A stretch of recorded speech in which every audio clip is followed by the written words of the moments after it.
Hi, ഇന്ന് സാരി വന്നിരിക്കുന്നത് രണ്ട് ഡിഫറെന്റ് പാറ്റേണിലുള്ള സാരീസിന്റെ കളക്ഷൻ കാണിക്കാൻ വേണ്ടിയിട്ടാണ്. ഫസ്റ്റ് വൺ വന്നിരിക്കുന്നത് ഒരു പ്യുവർ കോട്ടയില് ത്രെഡ് വർക്ക് വന്നിട്ടാണ് വന്നിരിക്കുന്നത്. ഇത് full body, over body thread വർക്കാണ്. അതിന്റെ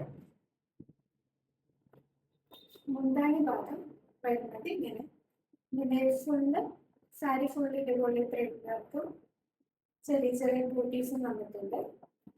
ഇതിന്റെ ബ്ലൗസ് പീസ് സെയിം പാറ്റേണിൽ വന്നിരിക്കുന്ന ബ്ലൗസ് പീസ് ഇങ്ങനെ വരും. ഇതാണ് പല്ല് വന്നിരിക്കുന്നത്. ഇത് നല്ലൊരു ഡിജിറ്റൽ പ്രിന്റിംഗ് ആണ് ഇത് വന്നിരിക്കുന്നത്. ചെറിയ ഫ്ലവർ ഒക്കെ ആയിട്ട് നല്ല ഭംഗിയുണ്ട്. ഇതിന്റെ ബോട്ടം നെക്കും ഇതുപോലെ ഒരു സിൽവർ കളറിൽ കര വന്നിട്ടുണ്ട്. ഇതാണ് ഇതിന്റെ ബ്ലൗസ് പീസ്. ബ്ലൗസ് പീസ് വന്നിരിക്കുന്നത് ഇങ്ങനെ ചെറിയ ചെറിയ ഗോൾഡൻ ലൈൻ വന്നിട്ടുള്ള ബ്ലൗസ് പീസാണ് വന്നിരിക്കുന്നത്. ഈ രണ്ട് സാരീസിന്റെ കളക്ഷനാണ് ഇന്ന് കാണിക്കുന്നത്. ആവശ്യമുള്ളവർ ബുക്ക് ചെയ്യുക. ബുക്ക് ചെയ്യേണ്ട നമ്പർ താഴെ കൊടുത്തിട്ടുണ്ട്. Thank you.